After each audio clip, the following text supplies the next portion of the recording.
Преди месец в Световната седмица на алергиите започнахме темата, на която днес ще направим едно продължение. Ще има наистина много полезна информация и отново възможност за онлайн консултация тук в предаването, така че използвайте Фейсбука на предаването. Пролетта се оказва сезон, който знаете, че провокира много алергични реакции. Сред тях се оказва, че това е и сезонния конюнктивит.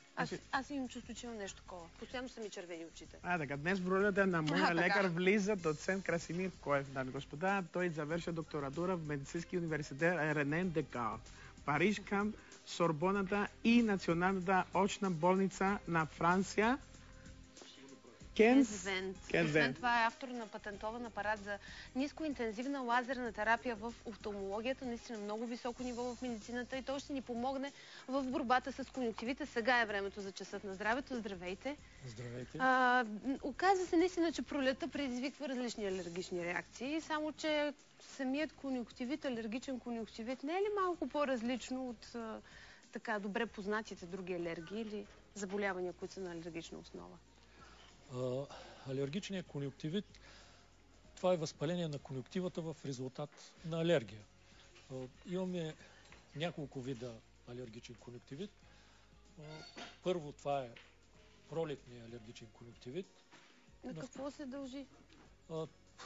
Фактически най-често се дължи на контакт с алергени, с цветен прашец, полени. Все пак е цветният прашец причината. Да, една от основните причини. Могат да бъдат няколко причини. И то доста причини за алергичен конюнктивит. А симптомите какви са? Зачервяване на очи? Основно имаме зачервяване или така наречената хиперемия, но най-основният симптом това е сърбежът. Той е отличителен симптом за алергичния конюнктивит, за разлика от синдрома на сухо око. Защото двете заболявания много често се срещат взаимно и диагностицирането е доста трудно. При сухото око имаме сухота в очите, което може да се наблюдава. И само зачервяване, без сърбеж или? Но нямаме сърбеж, а имаме при сухото око повече парени в очите, докато при алергичния конюнктивит имаме изразен сърбеж, имаме химоза или така наречения оток в конюнктивата, дразнене, светобоязън или дразнене от светлината. За секунда видяхме начинът и по който може да се предаде. Всъщност това е типичната клинична картина на алергичен конюнктивит. Вижда се хиперемията, зачервяването на конюнктивата, има лек оток. Характерното е, че имаме тук секрет. Секрета е воднис, серозен секрет, за разлика от бактериалния конюнктивит, където секрета е гноен и е жълто-зелен. Алергичният е серозен. Да, това е отличителен белег и много важен отличителен белег. Добре, а възможно ли е в някакъв момент това да не се излекува напълно и от алергичен да премине в хроничен? Алергичният конюнктивит, обикновено лечението при съвременно приложено лечение продължава 10-14 дни. И той реално отминава, но човек носи, ако има предразположение към алергия, защото при някои видове алергичен конюнктивит има генетична предиспозиция, като при атопичния алергичен конюнктивит, пролетния катар, и диагнозата се установява чрез тестуване, именно чрез кожни тестове при алерголог. Зрението ли се нарушава? Защото във видеото видяхме, че всъщност човек не може да вижда добре. Леко имаме нарушение, замъгление на зрението, но основните симптоми, както казах, това е сърбеж, парене, чувство за чуждо тяло и този воднис секрет. И колко дълго трябва да продължи лечението, за да сме сигурни, че вече сме излекувани? Лечението продължава 2 седмици, като се прилагат именно... С антибиотик или... Не, тук не се прилага антибиотик, тук се прилага кортикостероиди, сте напълно права, но не под формата на капки, не стероидни под формата на капки. Не е ли това опасно, примерно, за хора, които са с друго придружаващо заболяване, ако са с глаукома? Това искам да кажа, това е един друг вид алергичен конюнктивит от постоянно приложение на капки, да кажем, които са болни от глаукома и прилагат очни капки за глаукома. в един определен период, ако са генетично предразположени към алергия, може да се получи този контактен алергичен конюктивит именно от тези очни капки. И фактически искам да кажа за един друг вид алергичен конюктивит, именно пролетния катар или така наречения вернален конюктивит, който се характеризира с така наречените гигантски папили. Тези папили са кажете като... по-простичко, да, за да разберем и каква е разликата всъщност. И тези папили са като паваш. Значи имаме гигантски папили, които на тързалната конюктива. Фактически това е... Много сложничко го обяснявате. Просто ако може малко по-просто и какво е това, което виждаме сега. Сега, тук имаме зачервяване, силна хиперемия,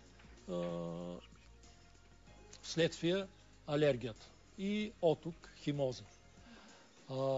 Именно при този гигантски вернален конюктивит, той се наблюдава при момчета най-често от 5 години до 25 години възраст и след това изчезва. Относно кортикостероидите, защото това е интересен въпрос, наистина това, което казахте.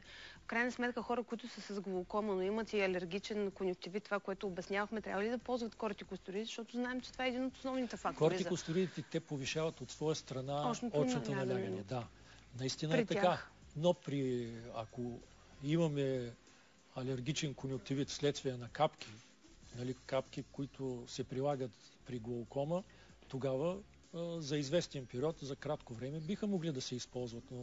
Но казах, има други очни капки, които се използват, антихистаминни, стабилизатори на мастоцитите. Има вариант, в който можем да избегнем кортикостероида. Защото именно има едни защитни клетки, които наричат мастоцити. Именно при възпаление тези мастоцити отделят така наречения хистамин. Това са възпалителни вещества. И именно хистамина вече води до тази реакция, до зачервяване, до разширяване на съдовите, до повишаване на пропускливостта на съдовите на кръв, именно до тази сирозна течност и именно до дразнение на рецепторите. Оттам се получава този сърбеж на нервните рецептори. А самия алергичен конюктивит може ли да се предаде на така, както и се предава и бактериалния конюктивит? Той е различно нещо. Той не е заразен. За разлика от бактериалния конюктивит, алергичният конюктивит не е заразен. Да, само да кажа на нашите зрители, че могат да питат, имат възможност за онлайн консултация, възползвайте се, ще ви се отговори на време. Относно бактериалния конюктивит, неговото лечение отново ли е 2 седмици?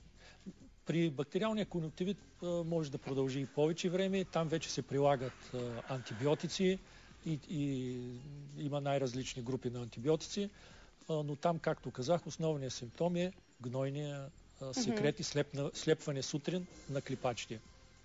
А друго искам да кажа за алергичния конюктивит, особено за дамите, трябва много да внимават, защото когато поставят спирали, спирала или именно вътре в очите, най-различни кремови, те водят до гланд за устни и други, те водят до гланд за устни? Да, особено в кремови, които се поставят в областта на лицето, могат да доведат до алергичен конюктивит. Добре, време за вашите въпроси. Задавайте. Сега ще видим какво сте питали в Фейсбук страницата ни и отговаряме веднага на време.